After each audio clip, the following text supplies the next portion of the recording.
We have reached verse 29.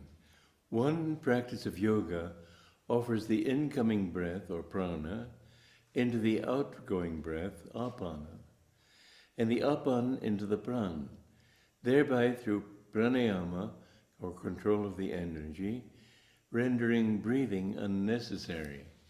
Now this is actually, he has come out and spoken of Kriya Yoga here. Kriya Yoga is not a technique that we're allowed to teach in a public way.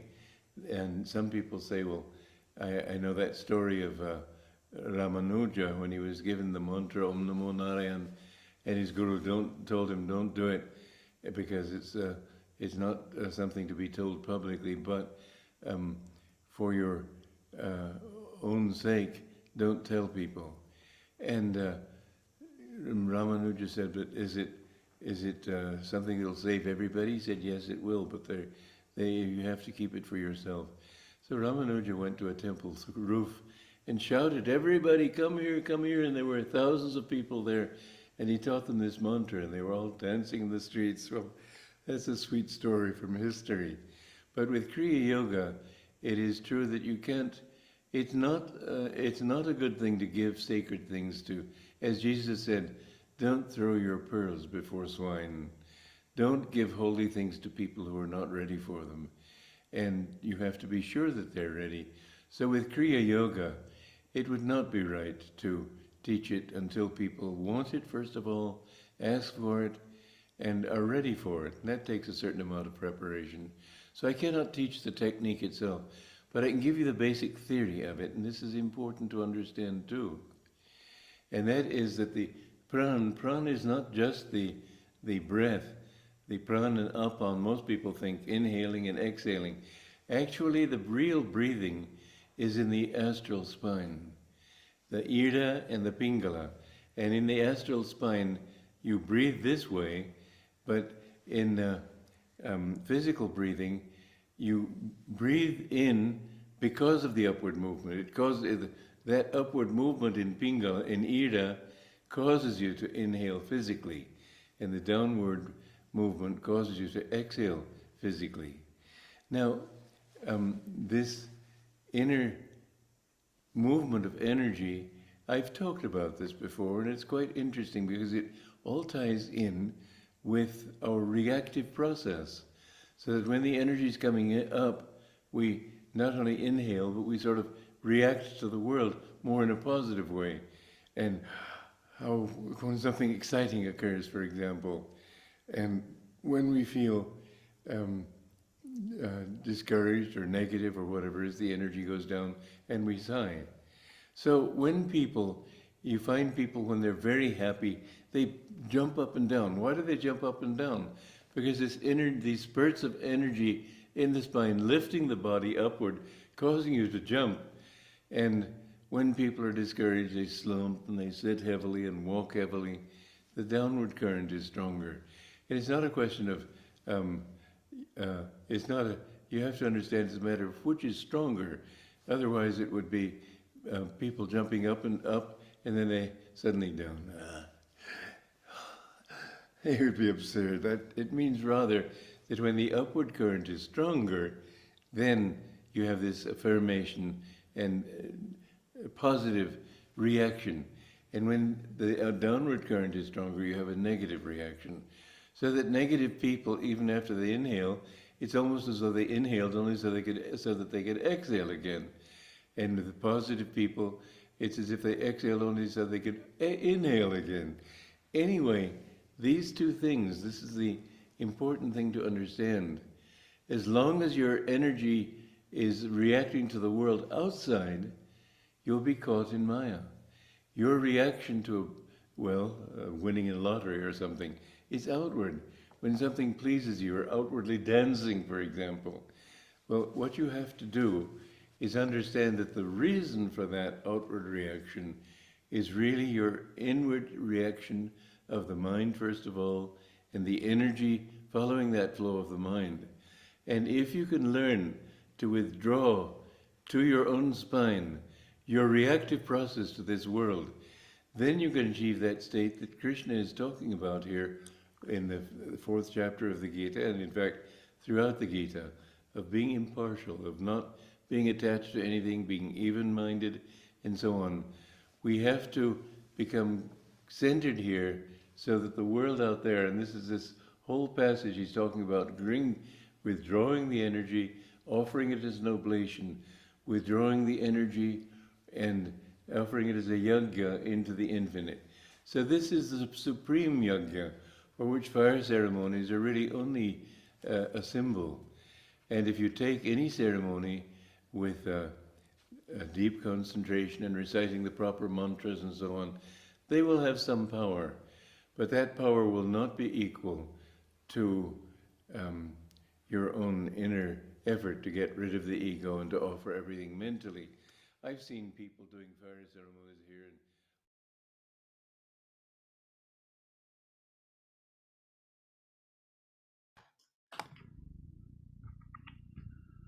Bonjour à tous.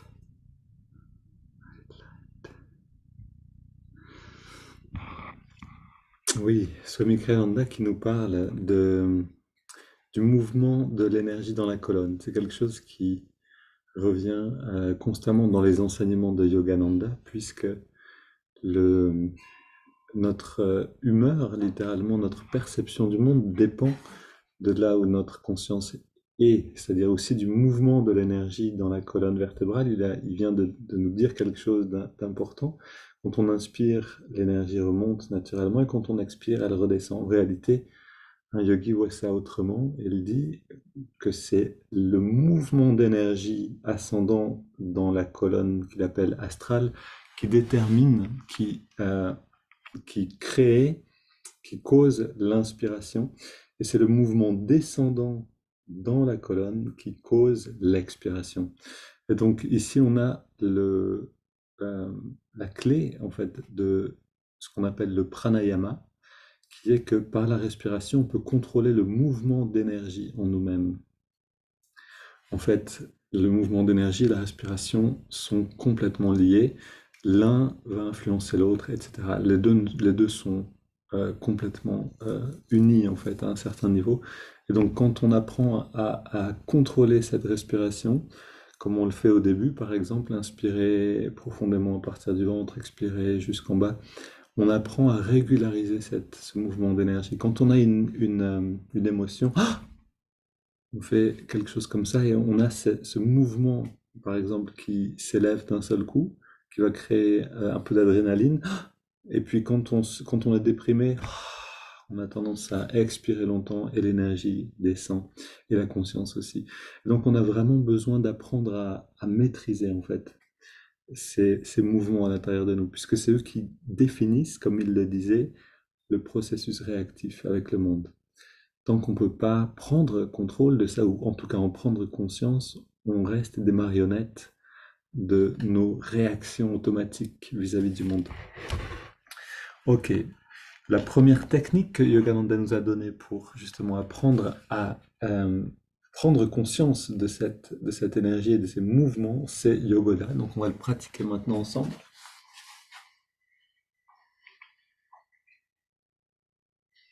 Ô Esprit infini, recharge notre corps avec ton énergie cosmique, notre mental avec ta concentration et ta détermination, notre esprit avec ta sagesse et notre âme avec ta joie toujours nouvelle. Ô éternelle jeunesse du corps et de l'esprit, demeure en nous pour toujours. Et c'est parti, bras tendus devant, double inspire. Les yeux fermés.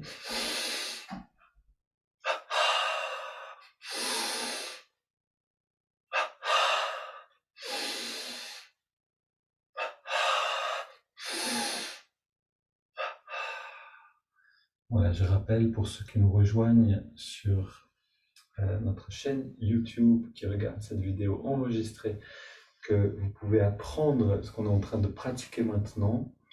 Cette technique s'appelle Yogoda. C'est une recharge pour le corps en énergie. C'est aussi apprendre à sentir l'énergie dans le corps. Donc c'est plusieurs effets en même temps.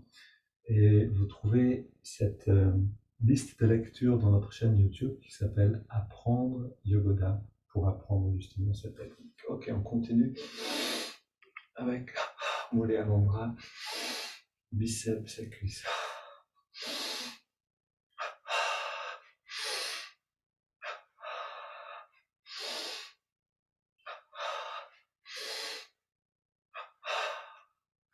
Change de côté.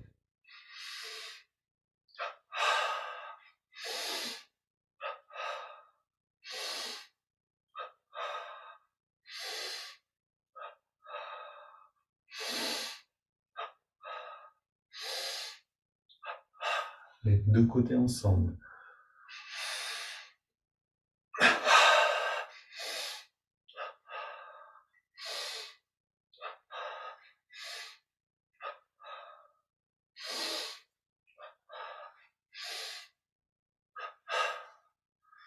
Prends une grande inspire détendue pour ressentir.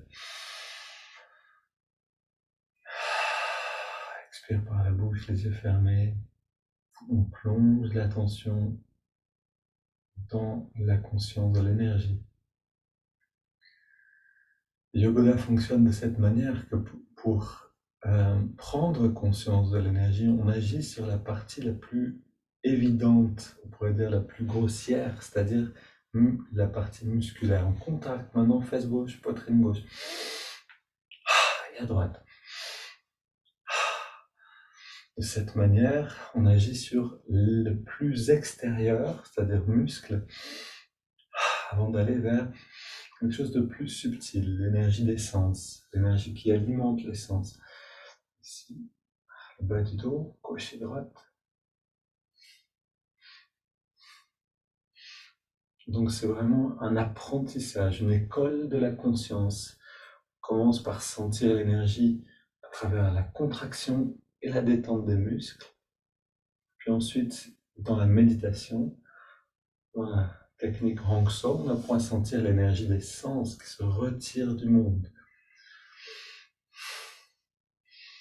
Une fois qu'on a un peu pratiqué ces deux aspects, on peut éventuellement aller vers le Kriya si on sent l'appel d'apprendre cette technique. Le Kriya nous fait agir sur l'énergie dans la colonne. On contracte le cou.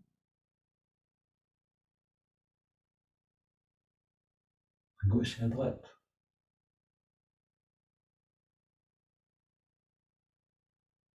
Et la nuque.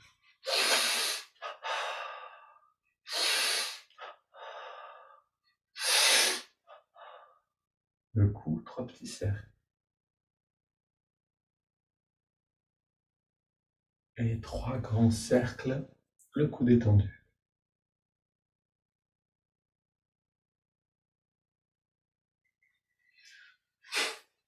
Twist du bas de la colonne avec de l'énergie.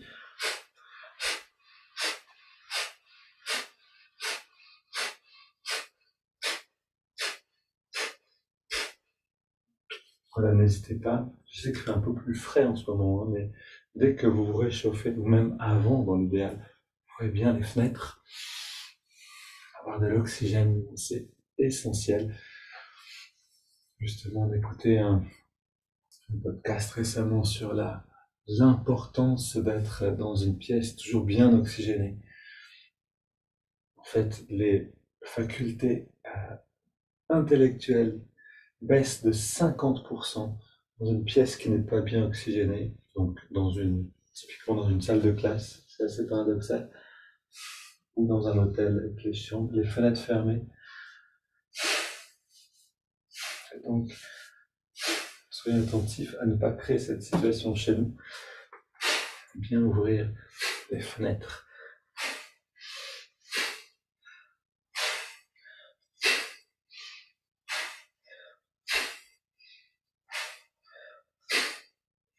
Ok, on vient tapoter sur la tête, réveiller le crâne.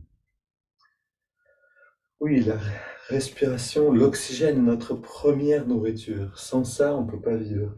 Mais si on vit dans un espace fermé, l'oxygène va descendre en fait assez rapidement. Il y a un dicton de la médecine chinoise qui dit si tu veux vivre longtemps, garde une fenêtre ouverte, toujours dans ta maison, en fait dans la pièce où tu es. Et la science maintenant est en train de se rendre compte, en faisant des expériences et en mesurant tout ça, de l'importance de vivre dans un endroit bien oxygéné.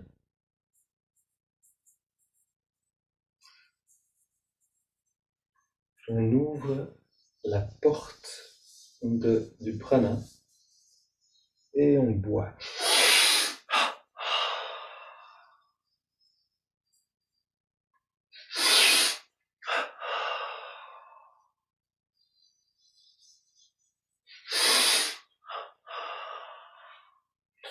Les biceps,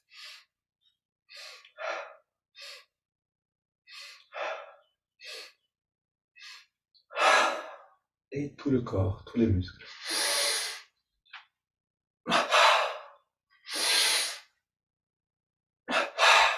On continue, on contracte le pied gauche sur l'inspire, on relâche à l'expire le pied droit,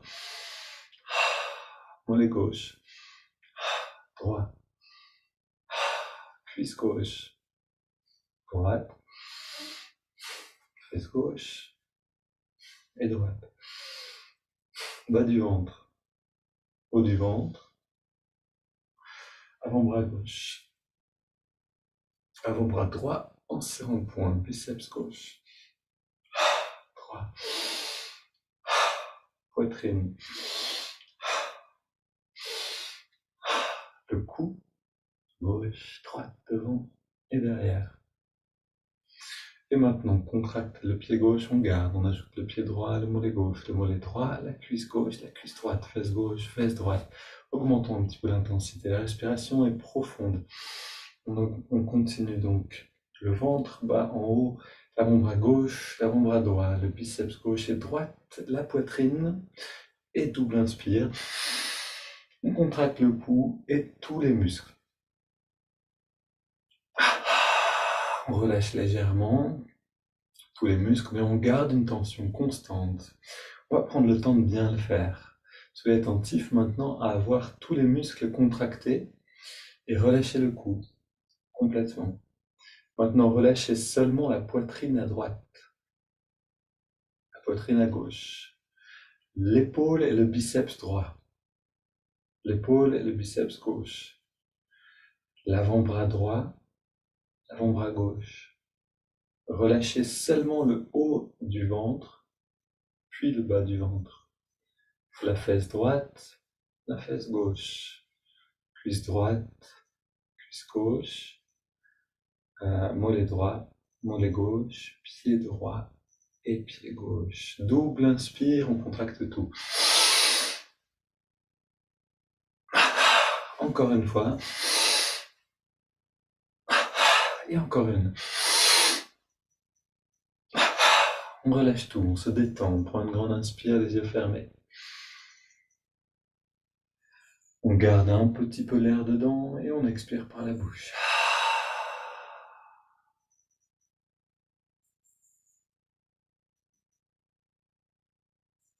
Cette technique qu'on vient de faire, cette technique des 20 différentes parties du corps, on les contracte l'une après l'autre, on les relâche l'une après l'autre. Ça fait partie de cette école de la conscience. Ça nous entraîne à sentir et à agir sur les muscles précis, donc qu'on décide de relâcher ou de contracter. C'est un préalable au fait de pouvoir amener l'énergie dans un endroit précis du corps. Ici, on continue avec les haltères.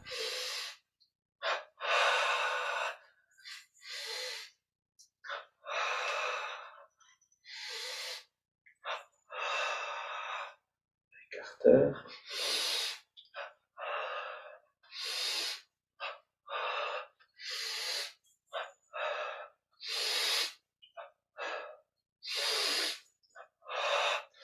Ne vous en faites pas, si c'est difficile au début de bien choisir les parties du corps qu'on contracte et qu'on détend, au début il y a un peu tout qui se contracte en même temps et tout qui se détend en même temps. C'est normal.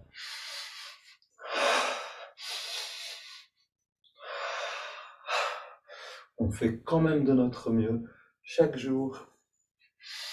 Au fur et à mesure, on voit une différence.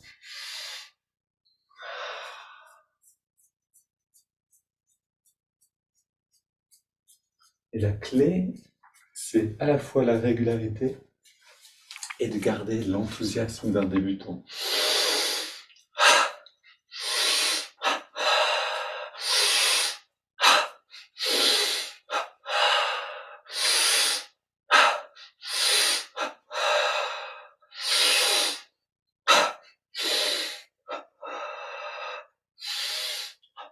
On se lève avec intensité.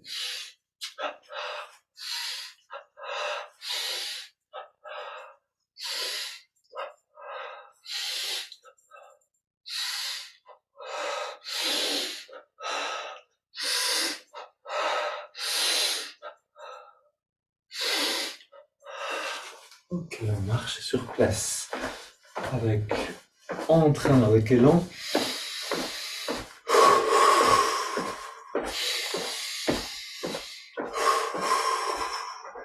On oxygène, on sent la fraîcheur de l'air nocturne quand on inspire profondément. L'air encore pur qui vient de l'extérieur. On court sur place.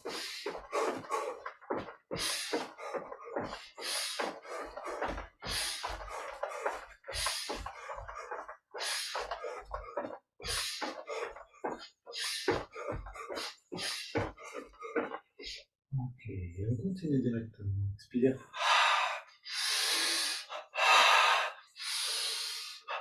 Essayons de bien saturer déjà en oxygène. On inspire.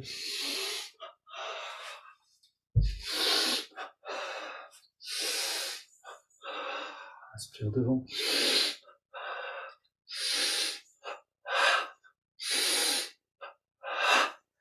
Ok, recharge de l'estomac.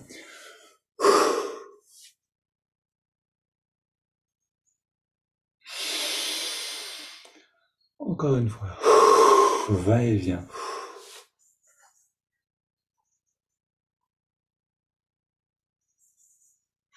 Encore une.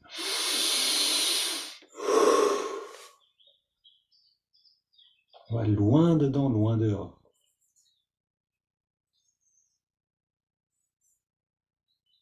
Ok. Inspire, on se redresse.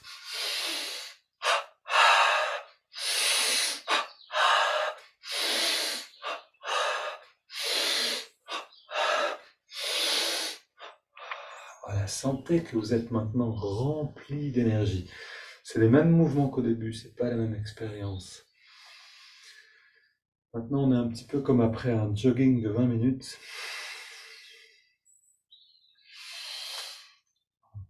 Le corps pulse, pétille. Dans les cellules, on peut sentir comme une sorte de pétillement.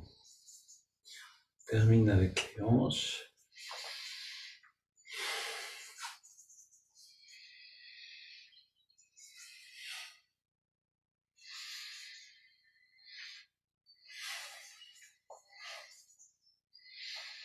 Ok, puis on ferme les yeux, on inspire, on ramène les mains vers nous.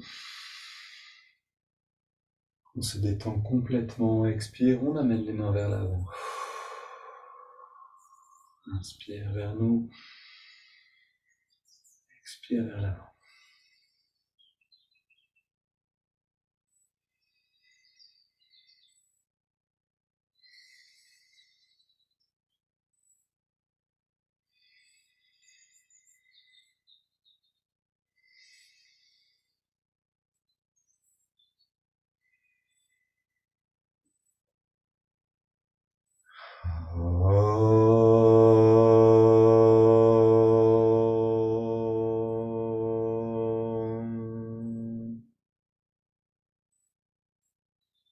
On relâche les bras. Reste très détendu.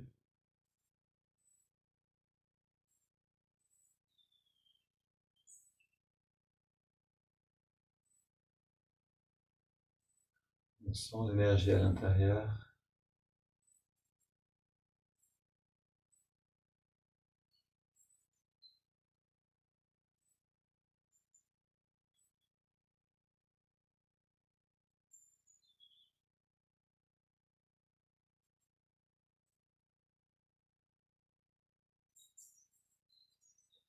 Et on s'installe.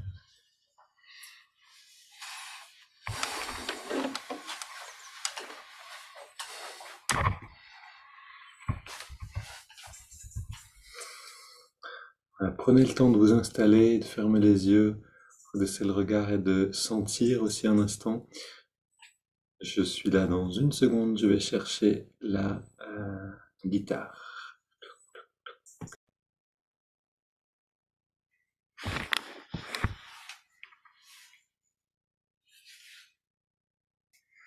Ok, on s'installe tranquillement, on ressent.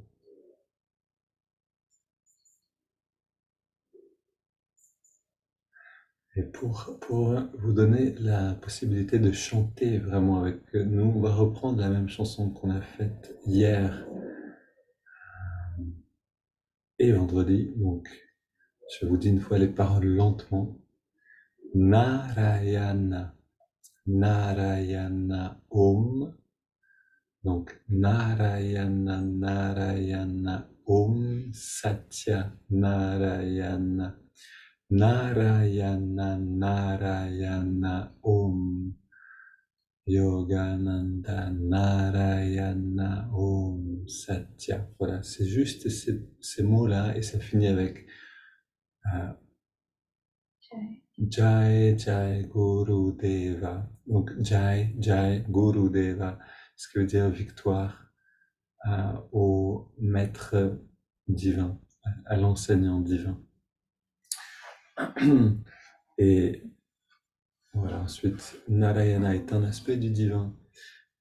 Satya, c'est la vérité, son aspect dans l'expression de la vérité. Et Om, c'est cette vibration originelle, donc à l'origine de toute création. On parle aussi de l'Esprit Saint, comme l'équivalent dans la chrétienté de l'Esprit Saint, la vibration du Om. Donc, encore une fois, je vous encourage à chanter avec nous, même si c'est un petit peu, même si c'est pas beaucoup. Dans l'idéal, très fort, réveillez toute la maison, chantez et faites résonner vos cordes vocales, ouvrez la poitrine.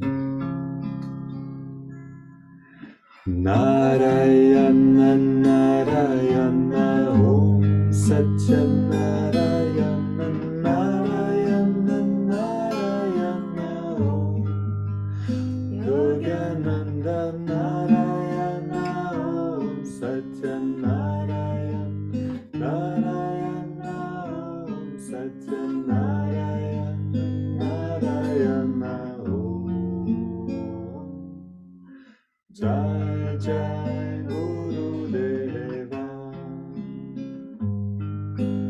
Narayana, Narayana, Om Satya Narayana, Narayana, Narayana, Om Yogananda, Narayana, Om Satya Narayana, Narayana, Om Satya Narayana, Narayana, Om Jai Jai Guru Deva, Narayana, Narayana, Om Satya Narayana, Narayana, Narayana, Om Yogananda, Narayana, Om Satya Narayana, Narayana, Om Satya Narayana, Narayana, Om Jai Jai Guru Deva, Narayana, Narayana, Om Satya Narayana, Narayana, Narayana, Om Yogananda, Narayana, Om Satya Narayana, Narayana, Om Satya Narayana, Narayana, Om Jai Jai Guru Deva, Narayana, Narayana, Om Satya Narayana, Narayana, Narayana, Om Yogananda Narayana Om Satyam Narayan Narayana Om Satyam Narayan Narayana Om Jai Jai Guru Deva.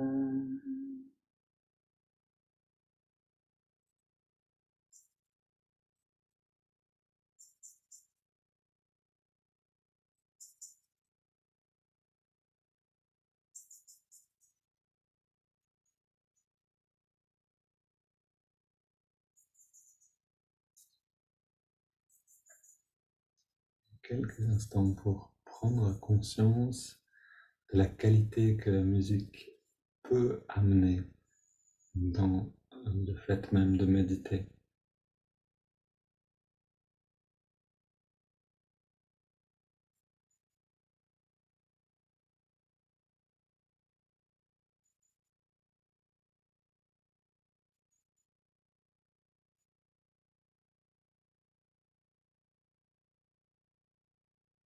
On ressent la respiration naturelle.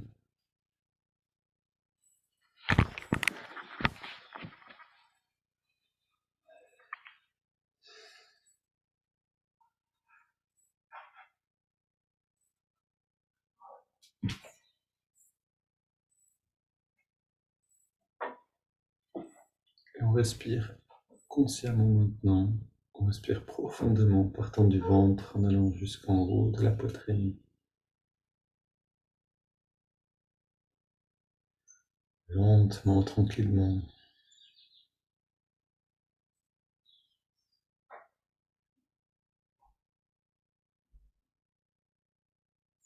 La musique transforme l'expérience en une petite fête. En fait, c'est pas pour rien que partout où on fait la fête, il y a de la musique. C'est vraiment inscrit en nous profondément que la musique, c'est la fête. Ça amène une forme d'humeur, d'ambiance, de célébration. Alors gardons cette ambiance intérieure. Dans les étirements du dos, on inspire, on entrelace les doigts.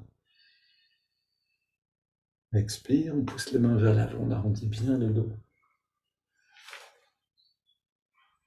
Inspire, on étire vers les ciels. Expire, on se penche vers la gauche. Inspire au centre. Expire vers la droite. Inspire au centre. Expire, on se tourne ensuite vers la gauche. On pose les mains en soutien à la rotation.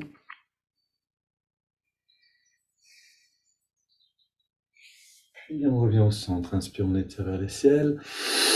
Expire, on se tourne vers la droite, on pose les mains et on va plus loin dans la rotation.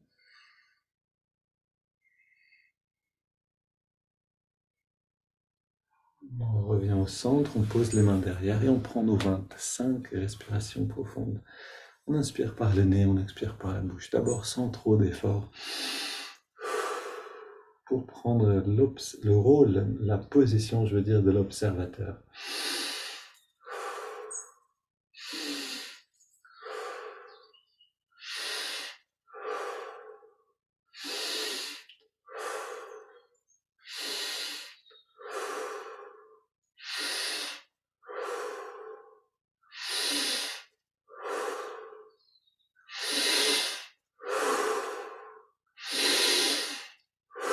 Voilà, on augmente maintenant progressivement l'amplitude de chaque respiration.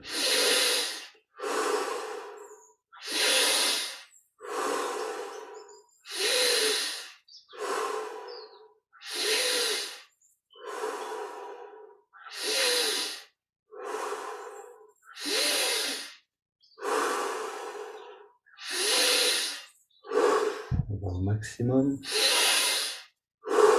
d'intensité. Pour les 5 dernières.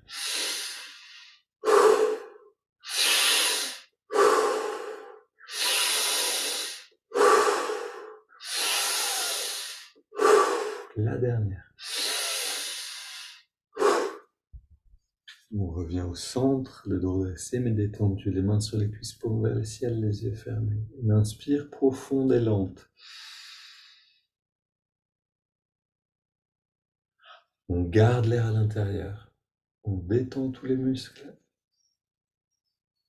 On détend plus encore en expirant naturellement, sans faire d'effort. L'air sort de lui-même. On ne le force pas à sortir, puis on s'arrête simplement de respirer. Et on est à l'écoute de toute sensation intérieure.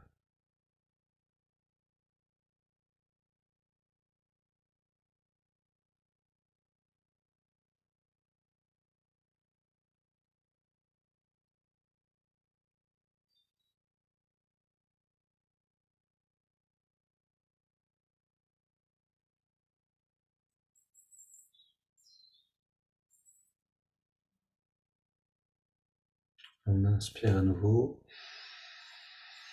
lentement, profondément, et on garde l'air dedans. On rentre le ventre, on contracte le périnée. On relâche et on expire.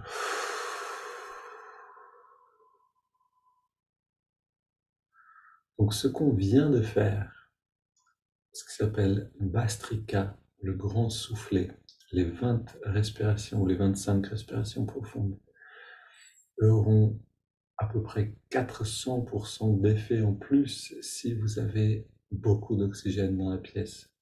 En fait, ce genre de pranayama, les yogis le font à l'extérieur la plupart du temps, parce que ça change complètement la qualité de la chose. Donc voilà, je vous le dis ici, je ne le dirai pas à chaque fois, mais quand vous pratiquez ce genre de choses, et pour la méditation ensemble le matin, ouvrez grand les fenêtres.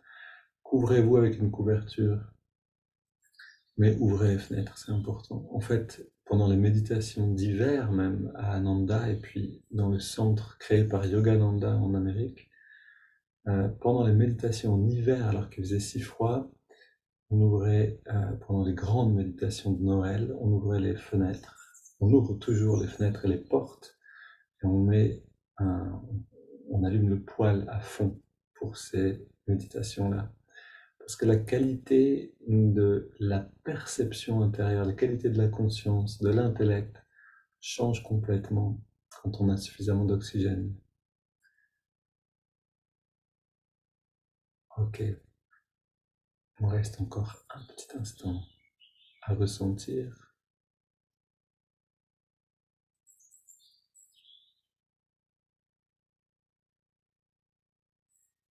Puis on prend une double inspire. On contracte tous les muscles du corps et on relâche. Encore une.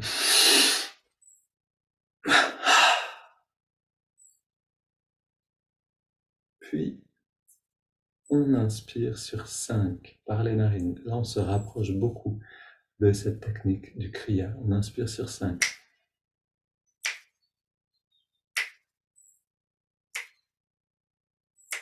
On garde l'air dedans.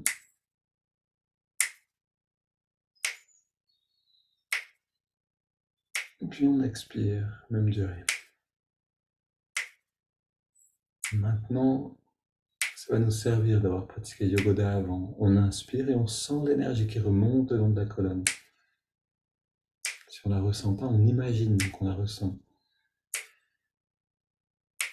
On garde l'air dedans et cette énergie vient se jeter dans l'œil spirituel, à le point de jonction des sourcils, le lobe frontal. Puis on expire et on sent ce bien-être. Ce bien-être, il vient du fait de se détendre à l'expire, mais il vient en grande partie de ce mouvement d'énergie. Inspire, l'énergie remonte.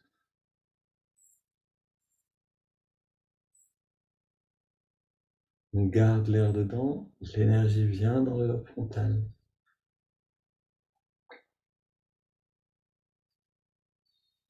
Expire, détente.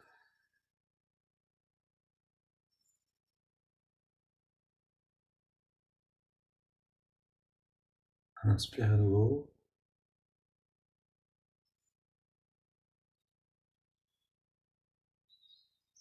On garde l'air dedans.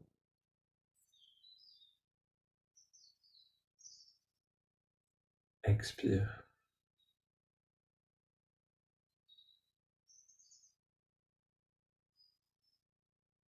On prend une grande inspiration. Puis on abandonne le contrôle de la respiration. C'est le corps qui respire, c'est plus nous qui contrôlons quoi que ce soit. On respire par le nez, mais c'est le corps qui respire à son propre rythme. Et si le corps s'arrête de respirer, on permet cette pause.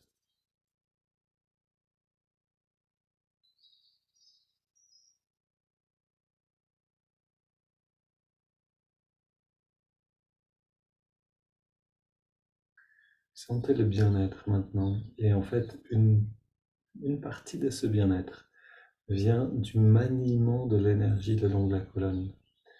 Cet aspect-là, c'est la clé, on pourrait dire, de la pratique du kriya. C'est un aspect essentiel, pas le seul, mais un aspect essentiel de la pratique du kriya yoga. Essayons de sentir cette douceur de la conscience. C'est typiquement ce qu'on ressent quand on pratique le kriya, c'est à un moment, comme disait un ami, on arrive à un état de satisfaction totale. Cet ami disait, on ne peut pas, c'est Darshan, pour ceux qui le connaissent, qui est déjà venu en France, qui a déjà aussi fait des conférences en ligne. Darshan disait, la qualité de satisfaction qu'on ressent à la fin de la pratique du kriya est inégalable. On la trouve nulle part ailleurs. Et je dois dire dans mon expérience que c'est vrai. Il y a quelque chose de particulier ici. Alors écoutons justement à propos de cette technique que Yogananda, vous vous rappelez donc du passage que j'ai lu hier. Je te donnerai les clés du royaume des cieux, dit Jésus à Saint Pierre, dans l'évangile de Matthieu 16, 19. Et ces clés pour Yogananda sont ces techniques, justement, par lesquelles chaque personne, je continue de lire ici le passage d'hier, chaque personne peut ouvrir les portes intérieures de la conscience, les portes des chakras, la porte de l'œil spirituel. Si ces portes sont fermées, notre énergie s'écoulera vers le bas et vers le monde, plutôt que vers l'intérieur et vers le haut de la tête, vers le royaume de l'esprit. Qu'est-ce que ça signifie, ces clés-là? Littéralement, si on peut pratiquer ces techniques qui sont les clés du royaume des cieux, d'après Yogananda, on peut arriver justement à cet état que mon ami Darshan décrivait comme un état de totale satisfaction. Plus rien ne manque. Et c'est ce que cette phrase nous dit ici. Notre énergie ne s'écoulera plus vers le bas et vers le monde, c'est-à-dire à la recherche de la satisfaction par la satisfaction des désirs des sens, puisque tous nos désirs sont reliés à nos sens. C'est par les sens qu'on va faire l'expérience de quelque chose. Mais non, justement, cette conscience, notre conscience ne s'écoule plus vers le monde, ne se vide plus en fait, littéralement, on se vide plus de nous-mêmes, mais elle rentre et elle s'élève vers l'œil spirituel et vers le royaume de l'esprit. L'œil spirituel étant un passage pour aller dans ce royaume, comme une porte ou comme une fenêtre. Et quand ça se passe, on a cette totale satisfaction et on a cette expérience que, en effet, tout ce qu'on cherchait toujours à l'extérieur de nous, donc c'est plaisir, c'est satisfaction extérieure. Quand j'aurai acheté cette nouvelle voiture, alors je serai heureux. Quand j'aurai mangé ce gâteau au chocolat, alors je serai satisfait. On a le droit de faire toutes ces choses, bien sûr. C'est important aussi de les faire, de garder un équilibre, faire le tri entre les désirs qui sont nécessaires, qu'on a besoin de réaliser, et ceux qu'on peut laisser de côté. Mais à travers tout ça, ce qui va beaucoup nous aider justement dans ce lâcher-prise des désirs infinis qui nous assaillent constamment, c'est justement la technique du Kriya. C'est justement une forme de méditation. Donc ça aussi peut nous amener à cet état-là de totale satisfaction, dans lequel on ne cherche plus à l'extérieur, simplement parce que ce serait une perte de temps. On a déjà ce qu'on veut.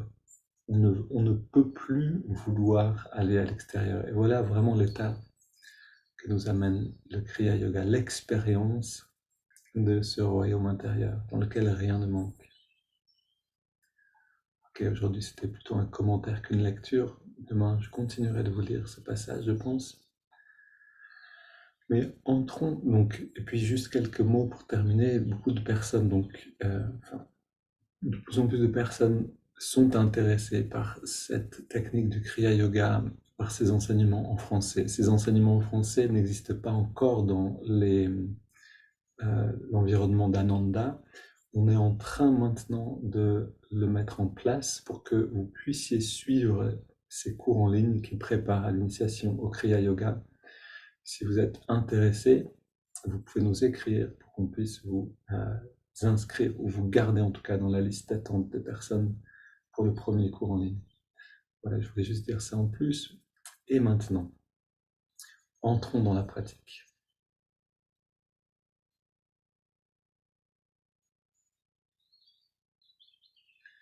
Notre première porte, c'est la respiration. La sensation de l'air dans les narines. On ressent à l'inspiration la fraîcheur à l'endroit où on sent l'air le mieux dans les narines. Et à l'expiration, la tiédeur, à ce même endroit.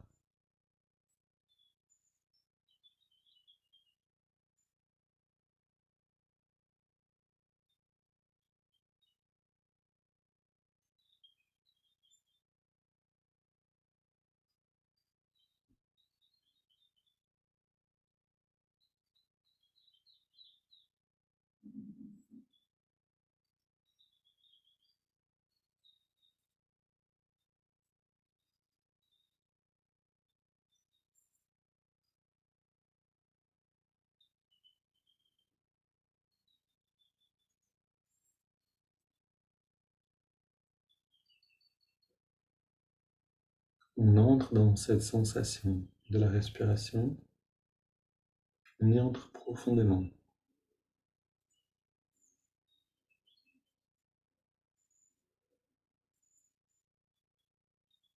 Et on ajoute le mouvement de l'index de la main droite pour atteindre cette détente, cette immobilité. À chaque inspiration naturelle, l'index revient d'1 centimètre vers la paume de la main, 1 centimètre à peu près. Et à chaque expiration, on relâche l'index. En même temps, on relâche tous les muscles du corps, on se détend un peu plus.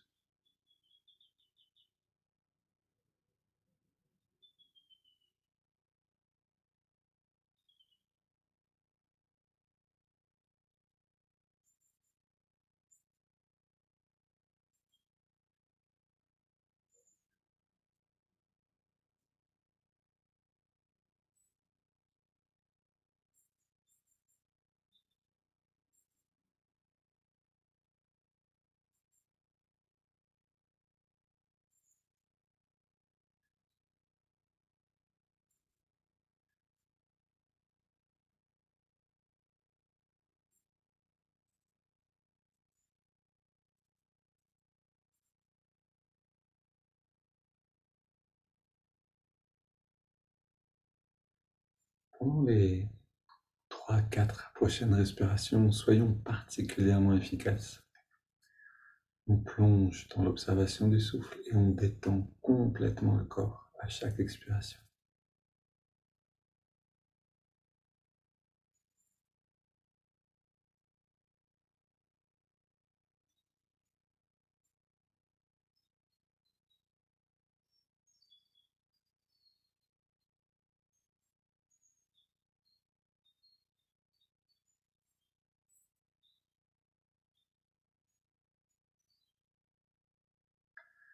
Maintenant, ajoutons le mantra Hong So. Hong accompagne chaque inspiration naturelle, So chaque expiration naturelle.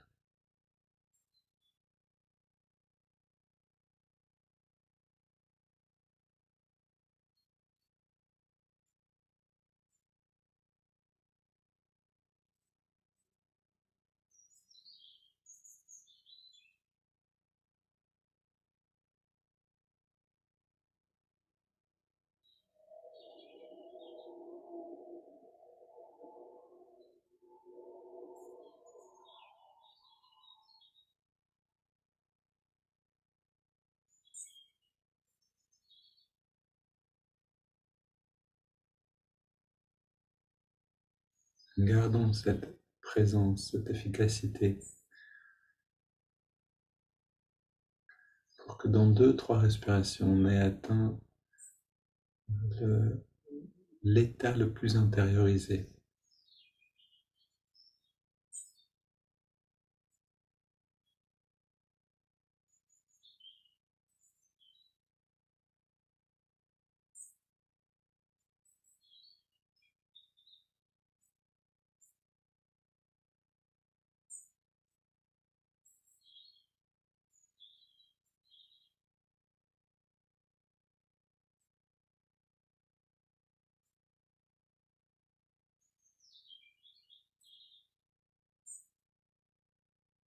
Puis on inspire profondément par les narines.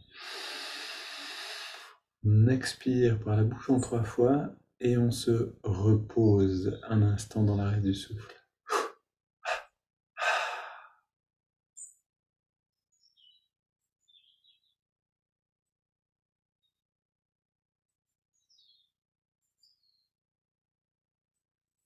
On laisse le corps respirer à son rythme et on abandonne les techniques de concentration.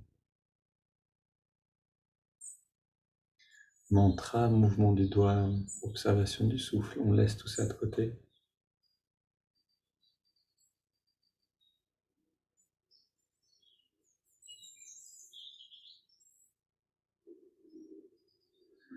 On fait l'expérience du bien-être qui est présent maintenant et en l'observant, on le laisse se déployer.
Faites prolonger cette cet état-là, si vous sentez cette satisfaction, ce bien-être dont je vous parlais tout à l'heure, baignez-vous dedans longtemps, tant qu'il est présent, tant que cette qualité est là. Puis lentement allez dans votre journée pour l'emmener avec vous. Une belle journée à tous et à demain.